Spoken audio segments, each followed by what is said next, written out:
Cuando sentí el calor abrasador atravesando mi brazo derecho mientras corría por mi vida, supe que nunca volvería a ser la misma persona. El cielo, que antes era azul, se había convertido en un infierno negro y rojo, y las personas que no pudieron escapar se transformaron en estatuas de ceniza frente a mis ojos. Déjame explicarte cómo llegué a ese momento imposible. Me llamo Eduardo Sánchez. En 2010, yo tenía 34 años y trabajaba como fotógrafo freelance para National Geographic. Estaba realizando un reportaje sobre la vida cotidiana en las aldeas alrededor del volcán Merapi, en Indonesia. Como pueden ver, mi brazo derecho quedó gravemente quemado en la erupción. No puedo extenderlo completamente y las cicatrices cubren desde mi mano hasta mi hombro, pero esto es solo un recordatorio físico de lo que perdí ese día. Lo que realmente me atormenta son los recuerdos, las imágenes que quedaron grabadas en mi mente y que ninguna cirugía puede borrar. Pero todo comenzó en una mañana que parecía completamente normal. Era el 26 de octubre de 2010. Recuerdo que me desperté a las 5:17 de la madrugada porque quería capturar el amanecer sobre el volcán. Mi habitación en la pequeña posada de la aldea de Quinarejo era sencilla pero acogedora. Tenía paredes de madera desgastada pintadas de un blanco descolorido y una ventana que daba directamente hacia el imponente Merapi. Dormí con esa ventana abierta, dejando que entrara la brisa fresca de la montaña, mezclada con el aroma de los árboles de canela que crecían cerca. Me vestí rápidamente, con unos pantalones cargo color caqui, una camisa azul claro de manga larga y mis botas de senderismo gastadas que habían recorrido conmigo 4 continentes. Recuerdo específicamente que me puse mi amuleto de la suerte, un colgante de plata que me había regalado mi abuela antes de morir. Te protegerá, me había dicho. Esa mañana me lo puse sin pensarlo demasiado por pura costumbre. No sabía lo irónico que resultaría más tarde. Bajé las escaleras de madera que crujían con cada paso como si la casa estuviera despertando conmigo. La dueña de la posada, una mujer indonesia llamada Surti, ya estaba preparando el desayuno. El olor a nasi goreng, el arroz frito tradicional, llenaba toda la planta baja. «Buenos días, señor Eduardo», me saludó en su inglés entrecortado. «Desayuno listo pronto». «¿Café primero?» «Sí, por favor», respondí sentándome en una mesa de madera junto a la ventana. Desde allí podía ver el volcán en toda su magnificencia, iluminado por los primeros rayos del sol. En ese momento me parecía majestuoso, sereno. No había señales de la catástrofe que se avecinaba, o tal vez sí las había, pero yo estaba demasiado ocupado ajustando mi cámara para captar la luz perfecta como para notarlas. Surti me trajo una taza de café indonesio, fuerte y dulce. Mientras lo bebía, repasaba mi plan para el día. Quería subir hasta el pueblo de Caliadem, más cerca del cráter, para fotografiar a los agricultores que cultivaban en las fértiles laderas volcánicas. Me fascinaba esa aparente contradicción. ¿Cómo algo tan potencialmente destructivo como un volcán podía ser la fuente de tanta vida y abundancia? Terminé mi desayuno, el nasi goreng, con un huevo frito encima y algunos trozos de pollo especiado. Estaba delicioso, y ahora pienso en él a menudo, en lo ordinario que parecía ese momento, en cómo disfruté cada bocado sin saber que sería mi último desayuno normal. Salí de la posada a las 6:30. El aire era fresco pero no frío, con esa humedad característica de Indonesia que hace que todo parezca más vivo, más intenso. Llevaba mi equipo fotográfico en la mochila, mi Canon EOS 5D Mark II, 3 lentes diferentes, filtros, baterías extra y tarjetas de memoria. Todo cuidadosamente organizado, como siempre. Comencé a subir por el sendero hacia Caliadem. A medida que ascendía, el paisaje se volvía más impresionante. Las terrazas de arroz brillaban bajo el sol matutino como espejos verdes. Los agricultores ya estaban trabajando, con sus sombreros cónicos tradicionales que los protegían del sol. Tomé decenas de fotografías, cautivado por la belleza del lugar y por la armoniosa relación entre estas personas y el volcán que dominaba sus vidas. Fue alrededor de las 9:20 cuando noté algo extraño. Los pájaros. Normalmente, la zona estaba llena del canto de diferentes aves, pero de repente todo quedó en silencio. Un silencio tan profundo que parecía antinatural. Me detuve en medio del sendero, sintiendo una extraña inquietud. Y entonces lo noté. Un ligero temblor bajo mis pies, casi imperceptible, pero definitivamente allí. Un agricultor anciano que trabajaba cerca levantó la vista al mismo tiempo que yo. Nuestras miradas se encontraron, y vi en sus ojos arrugados algo que no olvidaré jamás. Un miedo ancestral, un reconocimiento. Él sabía lo que estaba pasando. Merapi Mará, dijo en javanés, el Merapi está enojado. Debes irte. Ahora. Apenas había terminado de hablar cuando escuchamos el primer rugido. No era como nada que hubiera oído antes. No era como el trueno o una explosión. Era como si la montaña misma hubiera cobrado vida y estuviera respirando, gruñendo. El sonido reverberaba en mi pecho, haciéndome sentir pequeño e insignificante. Levanté la vista hacia la cima del volcán justo a tiempo para ver la primera columna de humo negro elevándose hacia el cielo. Era densa y siniestra, formando una nube que crecía a una velocidad alarmante. En ese momento, saqué mi cámara por puro instinto profesional y comencé a tomar fotografías. Clic, clic, clic. El obturador capturando el inicio del desastre, mientras mi mente aún no procesaba completamente lo que estaba ocurriendo. El agricultor me agarró del brazo, sacudiéndome de mi trance fotográfico. «¡Corre, corre hacia abajo, ahora!» Y entonces lo vi. Un río de nubes ardientes, una avalancha mortal de gases, ceniza y rocas a temperaturas extremas descendiendo por las laderas del volcán a una velocidad imposible.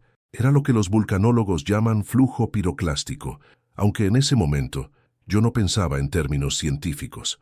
Solo veía la muerte acercándose. ¿Saben dónde y a qué hora están viendo esto? Dejen en los comentarios su ciudad y horario. Me gustaría saber quiénes están escuchando mi historia. Les aseguro que lo que viene a continuación cambiará la forma en que ven la vida. Si les está gustando, no olviden suscribirse al canal para más historias de supervivientes como yo. Comencé a correr ladera abajo, siguiendo al agricultor que parecía conocer cada piedra y raíz del camino.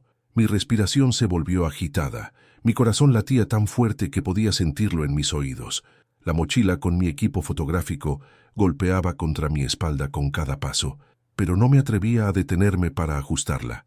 El rugido del volcán se intensificaba detrás de nosotros como una bestia persiguiéndonos. A medida que descendíamos, podía ver a otras personas que también huían. Una madre llevando a un niño pequeño en brazos, un anciano siendo ayudado por dos jóvenes, agricultores abandonando sus herramientas y corriendo por sus vidas. El pánico era contagioso, pero también había una extraña coordinación en la evacuación, como si hubieran ensayado esto toda su vida. Y tal vez así era. Vivir a la sombra del Merapi significaba estar siempre preparado para su furia. El cielo se oscureció rápidamente, como si el atardecer hubiera llegado de golpe a las 9:30 de la mañana. La ceniza comenzaba a caer como una nevada gris y caliente. Se depositaba en mi cabello, en mis hombros, dificultando la respiración. Cada inhalación era como respirar papel de lija. Me cubrí la boca con la manga de mi camisa, pero no ayudaba mucho. Seguimos corriendo, bajando por senderos cada vez más empinados. Mis piernas comenzaban a arder por el esfuerzo, pero el miedo era un combustible poderoso. En algún momento el agricultor que me guiaba se desvió del camino principal hacia un sendero apenas visible entre la vegetación. ¡Atajo!, gritó por encima del ruido ensordecedor que nos rodeaba. ¡Más rápido hasta aldea! Lo seguí sin dudar. No tenía alternativa. Él conocía este lugar. Yo era solo un extranjero con una cámara y demasiada confianza. El sendero alternativo descendía abruptamente a través de un bosque denso. Las ramas nos arañaban al pasar, pero apenas las sentía. Mi mente estaba enfocada únicamente en seguir moviéndome, en no tropezar, en no perder de vista al hombre que podía salvarme la vida. Fue entonces cuando escuchamos el sonido, un crujido escalofriante, como miles de árboles rompiéndose simultáneamente. El agricultor se detuvo tan repentinamente que casi chocó contra él. Se volvió, su rostro una máscara de terror puro. «Aguan panas», murmuró. «Nube ardiente. Viene por este lado también». Efectivamente, a nuestra derecha, a través de los árboles, podíamos ver la nube piroclástica descendiendo a una velocidad aterradora, consumiendo todo a su paso. El calor era insoportable incluso a esa distancia. «Cambio de plan», gritó, girando bruscamente hacia la izquierda. «Búnker de emergencia cerca, sigue». No tenía idea de a qué se refería con búnker de emergencia, pero lo seguí desesperadamente mientras cambiábamos de dirección. Mi orientación estaba completamente perdida a estas alturas. Solo podía confiar en este hombre que acababa de conocer. Después de lo que pareció una eternidad, pero que probablemente fueron solo unos minutos, llegamos a un pequeño claro donde había una estructura de concreto semienterrada en la ladera de la montaña. Parecía un búnker militar, con una pesada puerta metálica. El agricultor la abrió de un tirón. «Entra», me ordenó, y no dudé ni un segundo. El interior era pequeño, no más de 4 metros por 4, con paredes de concreto desnudo y un techo bajo. Había algunas linternas colgadas de la pared, botellas de agua apiladas en un rincón y lo que parecían suministros de emergencia. Otras 5 personas ya estaban dentro, abrazadas en un rincón, con los rostros cubiertos de ceniza y miedo. El agricultor entró detrás de mí y cerró la pesada puerta con un estruendo metálico. La oscuridad nos envolvió inmediatamente, solo rota por la débil luz de una linterna que alguien había encendido. «Refugio de emergencia», explicó el hombre, respirando con dificultad. «Gobierno construyó después de erupción de 2006, para dar tiempo hasta rescate». Mi respiración comenzaba a normalizarse, pero mi mente seguía acelerada. Revisé mi equipo casi por instinto.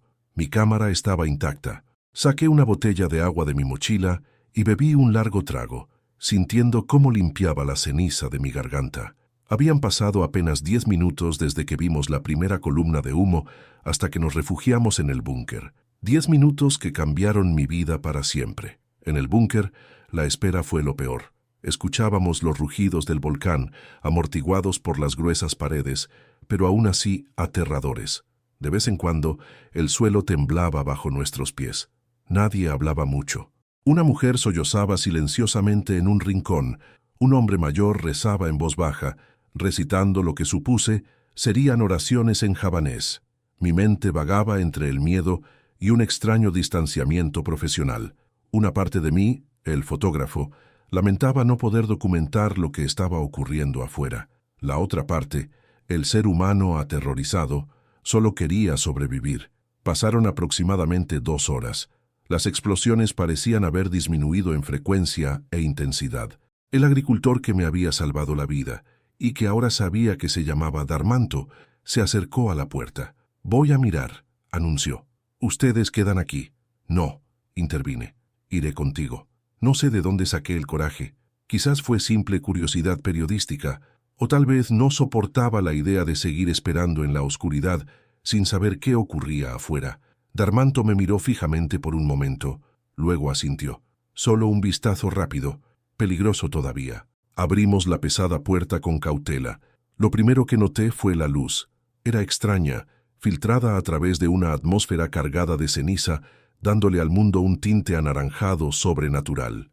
Lo segundo fue el silencio. Un silencio opresivo, interrumpido solo por el ocasional crujido de árboles quemados colapsando a lo lejos. El paisaje que se extendía ante nosotros era irreconocible. Donde antes había un bosque exuberante, ahora solo quedaban troncos chamuscados y un suelo cubierto por una gruesa capa de ceniza gris. El aire estaba cargado de un olor acre a azufre y cosas quemadas que me hacía arder los ojos y la garganta. «Quedarse aquí todavía», decidió Darmanto. «Más seguro. Flujos piroclásticos pueden venir más». Estaba a punto de dar la vuelta para regresar al búnker cuando lo vi. A unos 50 metros de distancia, parcialmente oculto por los restos de lo que había sido un árbol, algo se movía, una figura humana, tambaleándose. «¡Hay alguien allí!», grité, señalando. «¡Mira!». Sin pensar en las consecuencias, comencé a avanzar hacia la figura. Darmanto me agarró del brazo intentando detenerme. «No seguro, suelo caliente, gases tóxicos todavía». Pero me liberé de su agarre. Esa persona necesitaba ayuda. No podía simplemente ignorarla. El suelo estaba caliente. Incluso a través de las suelas de mis botas podía sentirlo. Cada paso levantaba pequeñas nubes de ceniza que se me metían en los ojos y la nariz. Avanzaba con dificultad, llamando a la persona. «¡Hey! ¡Aquí! ¡Estamos aquí!». La figura se volvió hacia mí. Era un hombre joven, quizás de 20 y tantos años. Su ropa estaba chamuscada, su rostro negro por la ceniza, excepto donde las lágrimas habían dejado surcos limpios. Cuando me vio, extendió una mano hacia mí y dio un paso adelante. Y fue entonces cuando ocurrió. Una nueva explosión retumbó desde el volcán. El suelo tembló violentamente bajo mis pies.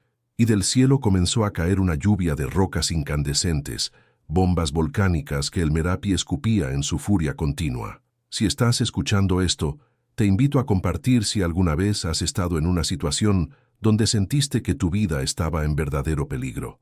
A veces no nos damos cuenta de lo frágil que es todo, hasta que lo experimentamos de primera mano.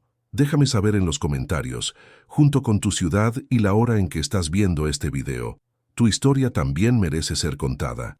Vi la roca incandescente caer justo antes de sentir el impacto.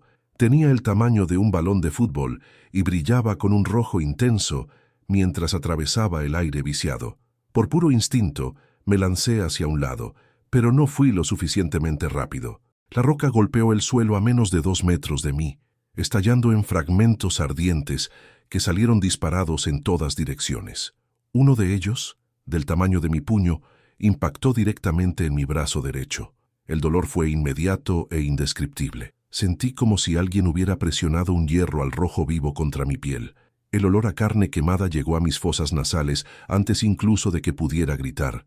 Mi camisa comenzó a arder. Con mi mano izquierda, intenté desesperadamente apagar las llamas, golpeando mi propio brazo mientras rodaba por el suelo cubierto de ceniza. El joven al que intentaba ayudar había caído también. Una de las bombas volcánicas lo había golpeado directamente en el pecho. No se movía. Darmanto apareció a mi lado de repente, tirando de mí con fuerza para ponerme de pie. «Más vienen. No podemos ayudarlo. Está muerto. Vamos».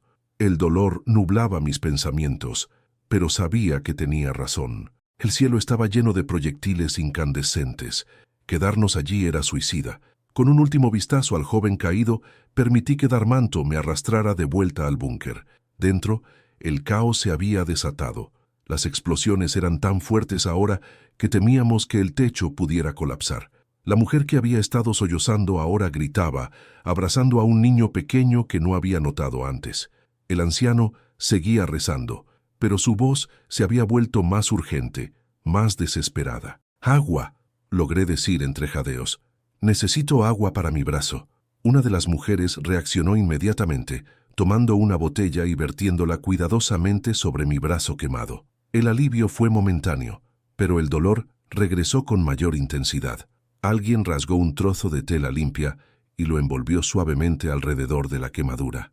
«Mal», dijo Darmanto, examinando mi brazo con expresión sombría. «Necesitas hospital, pero ahora imposible salir». Tenía razón. Las explosiones continuaban, cada una haciendo temblar nuestra pequeña fortaleza de concreto. La puerta metálica vibraba con cada detonación. La ceniza se filtraba por las pequeñas grietas, creando finas líneas grises en el aire. Las siguientes 3 horas fueron una pesadilla borrosa de dolor, miedo y espera. Mi brazo latía con cada latido de mi corazón, enviando oleadas de agonía a través de mi cuerpo. El espacio se volvía cada vez más caliente y el aire más difícil de respirar. Compartíamos el agua con cuidado, sabiendo que podríamos estar atrapados por mucho tiempo. En algún momento saqué mi cámara. Tal vez fue el delirio del dolor, o quizás mi instinto profesional tomando el control, pero comencé a documentar. Fotografié los rostros de mis compañeros de refugio, iluminados solo por la débil luz de la linterna. Sus expresiones capturaban toda la gama del miedo humano: resignación, esperanza, desesperación, determinación. Fue entonces cuando escuchamos un nuevo sonido por encima del rugido del volcán. Un golpeteo rítmico, mecánico. «Helicóptero», dijo Darmanto, levantando la vista hacia el techo, como si pudiera ver a través del concreto. «Rescate». Un rayo de esperanza iluminó los rostros exhaustos. Alguien nos estaba buscando. Alguien sabía que estábamos aquí. Darmanto se acercó a la puerta, pero dudó antes de abrirla. «Todavía peligroso», murmuró. «Pero necesitamos señalar posición». Sacó un pequeño espejo de su bolsillo y me miró. «Cuando abra tu fotografía, Flash ayudará».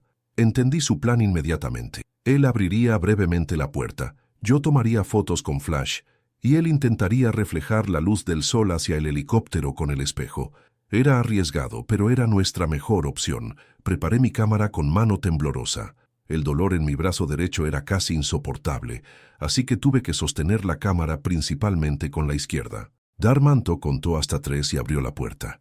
El infierno que nos recibió afuera era aún peor que antes. El aire estaba tan cargado de ceniza que parecía una niebla espesa. La luz era extraña, rojiza, como si el sol estuviera filtrándose a través de un vidrio ensangrentado, y el calor era sofocante. Comencé a disparar fotografías, el flash de mi cámara parpadeando en la penumbra volcánica.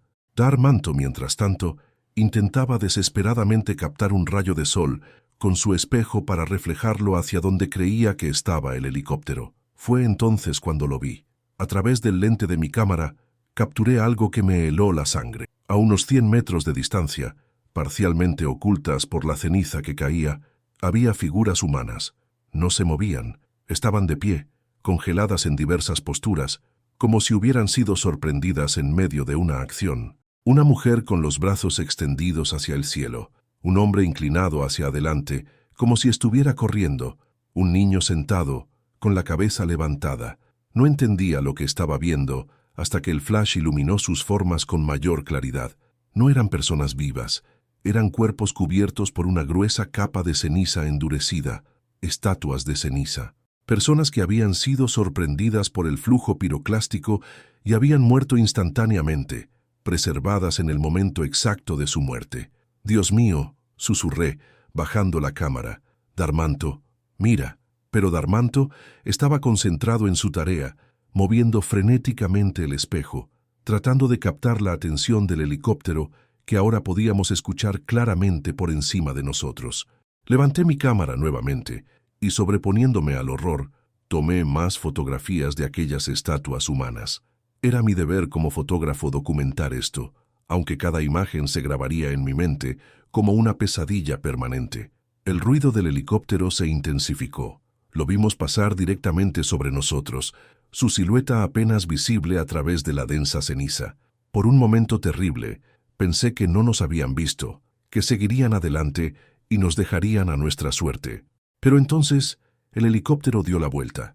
Bajó lo suficiente como para levantar remolinos de ceniza a nuestro alrededor. Una cuerda descendió, y con ella, un rescatista en traje naranja brillante. Los minutos siguientes fueron un borrón de actividad. El rescatista evaluó rápidamente nuestra situación, priorizando a los heridos. Yo fui uno de los primeros en ser evacuado debido a mi quemadura. Me aseguraron a un arnés y me izaron al helicóptero, donde paramédicos comenzaron inmediatamente a tratar mi brazo. Desde la ventana del helicóptero pude ver el verdadero alcance de la devastación. El volcán seguía expulsando humo y ceniza, pero los flujos piroclásticos habían cesado por el momento. El paisaje que se extendía debajo era apocalíptico. Donde antes había bosques exuberantes y aldeas pintorescas, ahora solo había un manto gris de ceniza, interrumpido ocasionalmente por estructuras chamuscadas y árboles carbonizados. Y allí, dispersas como macabras obras de arte, estaban las estatuas de ceniza, decenas de ellas, personas congeladas en el tiempo, convertidas en monumentos de su propio final. En el hospital de Yogyakarta, me sometieron a la primera de muchas cirugías para tratar mi brazo. Los médicos me explicaron la gravedad de mis quemaduras, 3er grado en gran parte del brazo derecho, con daños en nervios y músculos que nunca se recuperarían completamente. «Tendrás limitación permanente de movimiento», me dijo el cirujano, un hombre de mediana edad con gafas de montura metálica y expresión cansada. «Y las cicatrices, haremos lo mejor que podamos, pero serán extensas». No me importaban las cicatrices, no en ese momento. Mi mente seguía atrapada en lo que había visto. Las estatuas de ceniza, las personas que no tuvieron la oportunidad de escapar, los que no tuvieron a un Darmanto que los guiara hasta un refugio. Durante mi recuperación, supe que Darmanto había sobrevivido. Vino a visitarme una semana después de la erupción, trayéndome frutas y una pequeña estatuilla de madera de Semar, un personaje de las historias de títeres javaneses que, según me explicó, protege a las personas. «Tú, valiente», me dijo en su inglés entrecortado. Tonto por salir, pero valiente. Le pregunté por las estatuas de ceniza, por lo que habíamos visto. Su rostro se ensombreció. «Como Pompeya», dijo. «Flujo piroclástico mata instantáneamente. tan caliente que convierte cuerpos en estatuas de ceniza, muchos en aldeas cercanas. ¿A alguno de ustedes le ha ocurrido algo similar? ¿Han experimentado algún desastre natural que cambió su vida para siempre? Me gustaría leer sus historias en los comentarios. No olviden mencionar desde qué ciudad y a qué hora están viendo este video. Es fascinante para mí saber que mi testimonio está llegando a tantos lugares diferentes del mundo. Las fotografías que tomé durante la erupción del Merapi terminaron publicándose en National Geographic 3 meses después. El reportaje se tituló Las estatuas de ceniza del Merapi, testigos congelados de la furia volcánica. Ganó varios premios y se convirtió en uno de los trabajos más importantes de mi carrera. Pero cada vez que veo esas imágenes, no pienso en los premios o el reconocimiento. Pienso en las vidas perdidas, en los rostros congelados en expresiones de terror, en los segundos finales de personas que tenían sueños, esperanzas y planes para un futuro que nunca llegaría.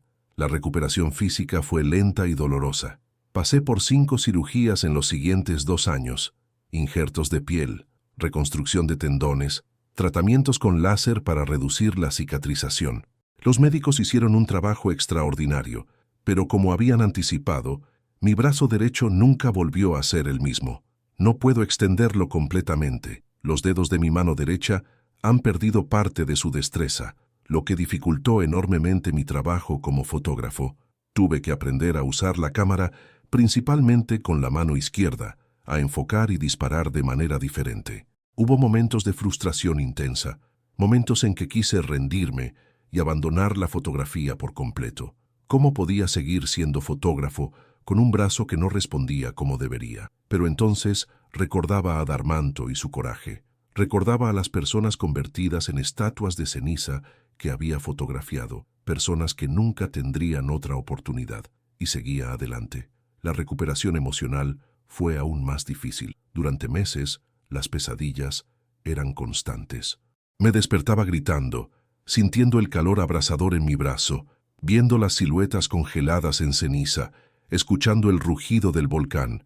Los sonidos fuertes me sobresaltaban. El olor a humo me provocaba ataques de pánico. Desarrollé una fobia al fuego tan intensa que ni siquiera podía encender una vela. Un psiquiatra en Madrid diagnosticó trastorno de estrés postraumático severo. Comencé terapia y tratamiento con medicamentos. Lentamente, muy lentamente, fui recuperando algo de estabilidad mental. Aprendí técnicas para manejar los flashbacks y los ataques de ansiedad. Aprendí a vivir con los recuerdos sin que me consumieran completamente. Pero nunca volví a ser la misma persona despreocupada que subió por la ladera del Merapi aquella mañana de octubre de 2010. Esa persona murió allí, junto con tantas otras. En 2012, regresé a Indonesia. Necesitaba hacerlo como parte de mi proceso de sanación. Necesitaba ver el Merapi otra vez, esta vez en calma. Necesitaba visitar las aldeas reconstruidas. Y sobre todo, necesitaba encontrar a Darmanto y agradecerle adecuadamente por salvarme la vida. Lo encontré en una nueva casa en las laderas del volcán, un poco más abajo que la anterior. Me recibió como a un hermano perdido, con un abrazo fuerte y lágrimas en los ojos. Sabía que volverías, me dijo, ahora con un inglés más fluido. El Merapi nos conectó para siempre. Visitamos juntos el lugar donde había estado el búnker. La vegetación había comenzado a recuperarse, pequeños brotes verdes emergiendo de la ceniza, la vida reapareciendo obstinadamente. En el lugar aproximado donde habíamos visto las estatuas de ceniza, ahora había un pequeño monumento, una simple placa de piedra con los nombres de los fallecidos en la erupción. Darmanto me contó cómo la comunidad se había recuperado, cómo habían reconstruido, replantado, reiniciado, cómo habían llorado a sus muertos, pero seguían mirando hacia adelante. El volcán era una presencia constante en sus vidas, una deidad terrible, pero también generosa, que hacía fértil la tierra con su ceniza. Vivimos con el Merapi, explicó Darmanto, mientras contemplábamos la majestuosa montaña que se erguía sobre nosotros, pacífica ahora, pero siempre amenazante. No podemos escapar de él. Es nuestro vecino, nuestro Dios, nuestro enemigo, nuestro amigo. Esa noche, en la casa de Darmanto, conocí a su esposa e hijos. Cenamos juntos, compartimos historias. Su hija menor, una niña de unos 5 años, No podía apartar la mirada de mi brazo cicatrizado. Finalmente, se acercó tímidamente y lo tocó con sus pequeños dedos. ¿Duele?, preguntó en indonesio, palabras que Darmanto tradujo para mí. Ya no, respondí sonriéndole. Ahora solo me recuerda que estoy vivo. Más tarde, cuando los niños dormían, Darmanto me mostró algo que me dejó sin palabras. Una de mis fotografías de las estatuas de ceniza, recortada de una revista, enmarcada y colgada en su pared. Para recordar, dijo simplemente, para no olvidar nunca. Fue en ese momento cuando entendí completamente el propósito de mi trabajo, el verdadero valor de las fotografías que había tomado arriesgando mi vida. No eran solo imágenes impactantes destinadas a ganar premios o venderse en revistas. Eran testimonios, eran memoria, eran advertencias y homenajes a la vez. Ese viaje a Indonesia transformó mi forma de ver mi propia experiencia. Dejé de considerarme simplemente una víctima del desastre y comencé a verme como un testigo, alguien cuya responsabilidad era compartir lo que había visto, preservar la memoria de los que no sobrevivieron, transmitir las lecciones aprendidas. Cambié mi enfoque fotográfico después de eso. Me especialicé en documentar la recuperación tras desastres naturales. No solo la destrucción inicial, que todos los fotógrafos corren a capturar, sino el lento y frecuentemente invisible proceso de reconstrucción, de sanación, de adaptación. Fotografié a sobrevivientes del tsunami en Japón, reconstruyendo sus vidas, a comunidades filipinas recuperándose tras el tifón Haiyan, a pueblos enteros en California volviendo a levantarse tras los incendios forestales. Y en cada lugar mostraba mis cicatrices, compartía mi historia. Me conectaba con otros sobrevivientes a través de nuestra experiencia compartida de trauma y recuperación. Descubrí que mis cicatrices, tanto las físicas como las emocionales, podían servir como puente hacia los demás, como prueba tangible de que se puede sobrevivir a lo inimaginable. Han pasado 15 años desde la erupción del Merapi. Mi brazo derecho sigue limitado en su movimiento. Las cicatrices son visibles, desde la muñeca hasta el hombro, un mapa rugoso de piel regenerada que cuenta la historia de aquel día. Los niños suelen mirarlas con curiosidad, los adultos con una mezcla de compasión y respeto.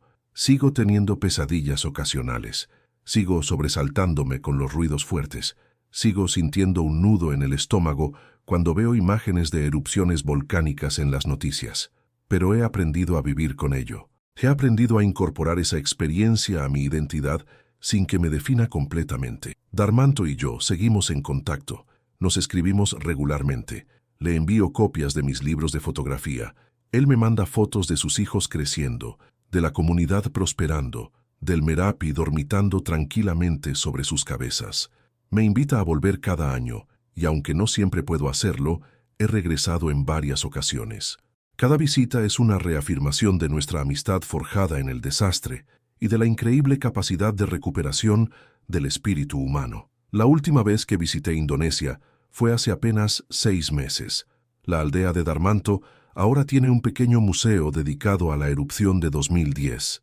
Mis fotografías están allí, junto con testimonios, objetos recuperados de las cenizas y un modelo a escala del volcán. Es un lugar de memoria, pero también de educación. Los niños de la escuela local lo visitan para aprender sobre el volcán con el que conviven, sobre sus peligros y beneficios, sobre cómo estar preparados.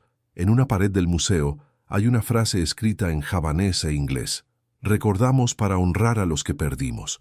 Recordamos para proteger a los que vendrán. Esa frase resume perfectamente lo que aprendí de mi experiencia en el Merapi. La memoria no es solo una carga, es también una responsabilidad, un acto de respeto hacia el pasado y de cuidado hacia el futuro.